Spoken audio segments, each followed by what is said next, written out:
All right, guys, coming off the Bassmaster Classic. If you're watching the Bassmaster Classic broadcast at any point over the weekend, you probably heard the following techniques mentioned during the broadcast. You probably heard Wacky rig. You probably heard Neko rig. You probably heard Texas rig. You probably heard Carolina rig, believe it or not. If you're my age, you can remember the Carolina rig. But one of the other ones that actually was utilized during the Bassmaster Classic that really didn't get as much play with the broadcasters, and I kind of wish we'd had a little bit more fishing, a lot more fishing than necessarily the broadcasters talking, obviously, during the Classic, but I kind of understand, depending on who they had the cameras in the boats with and what their techniques, if they were using forward-facing sonar and they were, looking at their screens or whatever, they usually panned away to the broadcasters, and broadcasters talked a little bit. But a lot of times they didn't really get into like the mix and the juice of, because not everybody understands the differences between a Neko rig and fundamentally the Wacky rig, even though they're very, very similar. It really just has to do with fundamentally the weight transfer. One is weightless, and then one has a nail weight in terms of the Neko. In terms of vertical presentations in the water column. They didn't really get into really that minutia. Not everybody who tunes into Bass, something that Bass needs to learn. Not everybody that tunes in as a fan understands all the everything is all the techniques. I just wish they would probably get a little bit more into that. Sometimes, and I'm hoping that Redcrest MLF does a little bit more of that explanations from the angle perspective, why they're utilizing it, and here's another important aspect of it. What are soft plastics that they're utilizing? A lot of these major brands sponsor a lot of these anglers, right? And then you talk about the Neko rig, and the Wacky rig, and it's just okay, but of the wide variety of soft plastics in the context of which angler we're talking about, whether they're sponsored, who they're sponsored by, and all that, what are the specific baits, the soft plastics that actually they're utilizing, right? You can get into that without getting into colors and all that stuff, if the juice and stuff like that, to just help a lot of people become better anglers at home that are tuning in. Why do we want to tune in? Most of us want to tune in because, A, we want to watch the guys we love to follow, but we also want to pick up some things that we can apply out on the water the next time that we're out, right? I mean, go to the store. What are we looking for? A lot of this stuff is the premise of why Bass exists, right? In terms of marketing to us as consumers and fans, to get us out to the stores to purchase these things. So one of the rigs that, was in play that they really, really didn't talk about much, which I thought was kind of interesting when they were on that kind of topic, is what's known as a Jika rig, okay? So most people everyone's pretty much familiar with the Wacky rig, right? And then there's probably a little bit of drop-off between the masses that are more familiar with the Neko rig.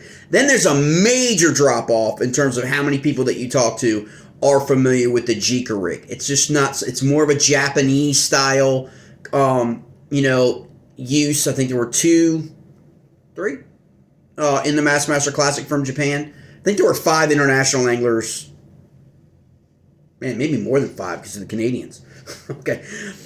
But a lot of times, a lot of these techniques actually make their way from Japan to the States, right? And it takes a little bit while for them to get adapted, okay, to a significant number of professional anglers, to where then it gets saturated on things like YouTube, like you're on now. But the Jika rig basically looks like this, okay? So, again, maybe you're familiar with the Tokyo rig, okay? Very similar, right? Though it doesn't have the weight, okay? And this is the whole purpose of the Jika rig, okay? In terms of when you're looking at depths. Now, the prime depth for the Jika rig is probably if you're in 6 to 15, maybe 18 feet of water. You probably could go up to 20, depending on the weight. Okay, this Jika rig is drop zone tackle from in Virginia. Okay, it is probably the best Jika rig on the market. This is a VMC hook. You can get your weight and your hook size across the gamut. This is a 3/8 ounce, okay? and a 3/0 hook, okay?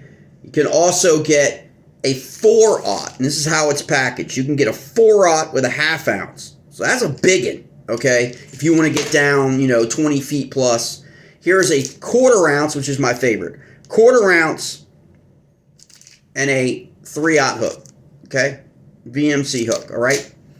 And so basically you've got a short lead, it's basically short leader or direct connection, right? Direct connection between the weight and the hook, okay? So, and you're going to rig your plastic. I mean, some guys rig it Texas rig, another rig, right? Some guys are rigging the Texas rig, okay? It really all depends on what soft plastic you're using, though, okay? And there are a bunch of new Japanese baits, soft plastics now that are just crazy. I know people even using this right here for the hide up, Koki Thunder, okay? All those weird looking, just weird looking baits, man, that are effective. They're using this rig. This is the rig that a lot of those Japanese anglers are using for that koiki, okay? And it comes in different sizes. Sometimes they're packed 1 to a box for like $20, okay? I mean, they can get pretty big, and a lot of them are using that elastomer soft plastics now. You may see a little bit more coming into the custom side here in the States because people have figured out a couple ways to kind of get that deal. Now, what are we looking at in terms of the difference between like the Wacky rig, right? It's kind of, it's weightless, right? So you're not getting that depth really out of it. The weight is coming from the actual soft plastic that you're using. Stick bait, Senko, whatever. Like whatever you're going to use. People, use any different number of style worms for that presentation. This is you're looking for that weight to get you down closer to where the fish are, especially, again, if they're suspended deeper. You're in a lake or a reservoir, for example. They're suspended deeper, or they're aligned and relating to the bottom, depending on what time of year, okay? So, the best conditions, that I think for the Jika rig are really like current, where there may be some current if you're a river angler. For me, I fish more for smallmouth now. And so I'll go with like an 1/8 or a 1/4, smaller size hook, and I can utilize this so much more effectively in the current than you may be able to use moving baits. Like, for example, it's just a different thing to get your head around. Heavy cover, where, a Neko rig or even a drop shot might get you snagged. So, like, if you live in Virginia, like Briary Creek. Briary Creek is a heavily timbered, fallen timber, standing timber bass factory, okay?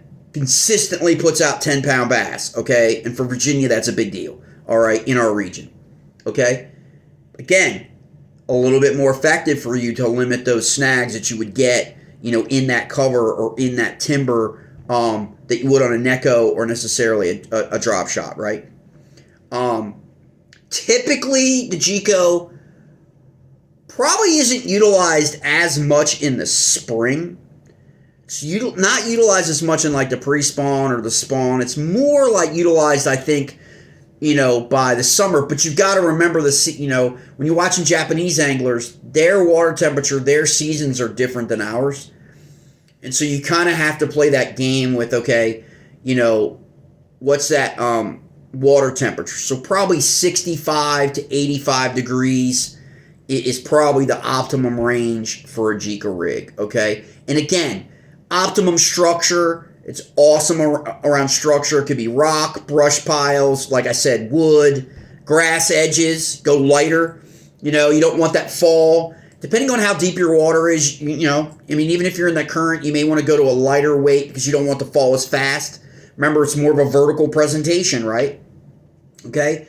So these are all things that you should consider when you're hearing about, like, okay, why is the Neko so effective? Why is the Wacky rig effective? When is it effective? What are the conditions in which that would be more effective, or a Jika, right? Like that's really the questions that really people should take away from from a lot of what they're hearing, like especially about any kind of classic event or a Bassmaster Elite Series, MLF, when the guys are talking about the baits being utilized.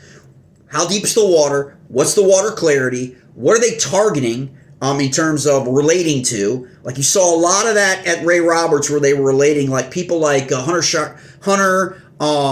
Livesey relating to the timber, okay? Relating to the structure is where they were targeting their bass from.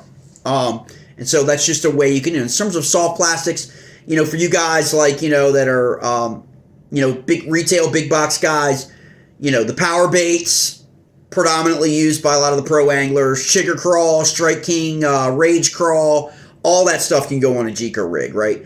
Doesn't necessarily have to be like your traditional mindset about the Wacky rig with it being a stick bait or Senko or something like that. So that's just an interesting thing. Whereas the Wacky rig, is obviously hooked through the middle of your stick bait, weightless. The action is slow, kind of a natural fall.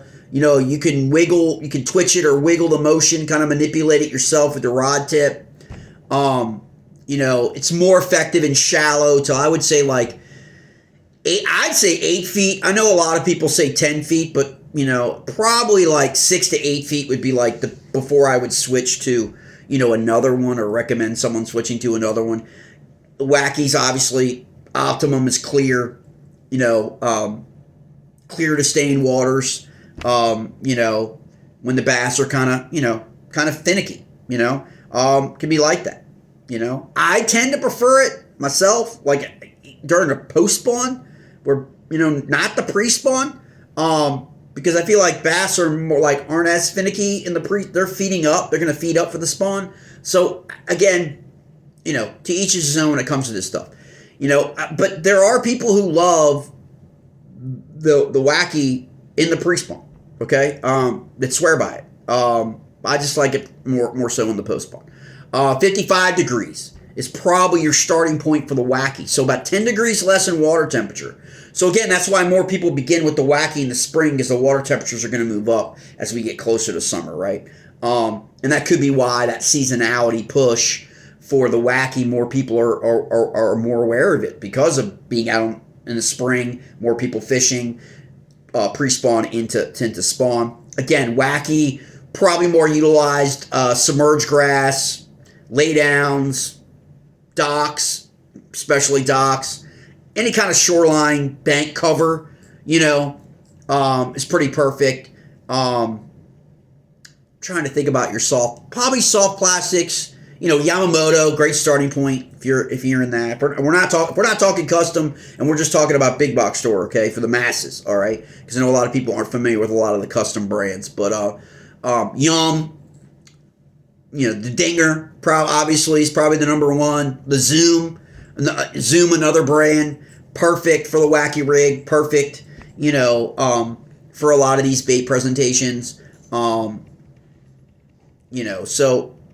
it just goes to that, the Neko written in Neko style, a little bit different, more post-spawn, summer, fall, clear to stain, same as the Wacky, rocks, docks, brush piles, deeper structure for sure.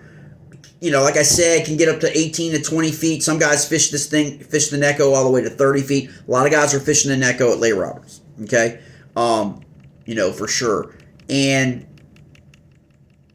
while they all can be used, you can kind of have them all, like, fundamentally, I think people can use the same basic soft plastics, just with the different, your different targeting depth in the water column. Or, whether you want to just ring it free weight it, like, you know what I mean? Or, nose hook it, weightless kind of deal.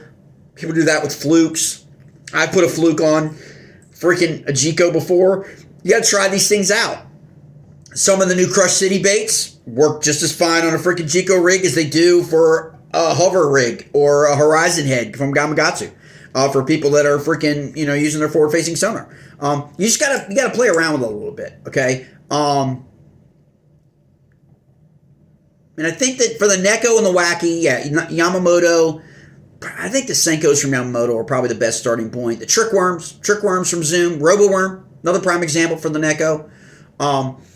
the temperatures for the Neko are kind of right in the middle. So you start with a Wacky, which is why people use it in early spring.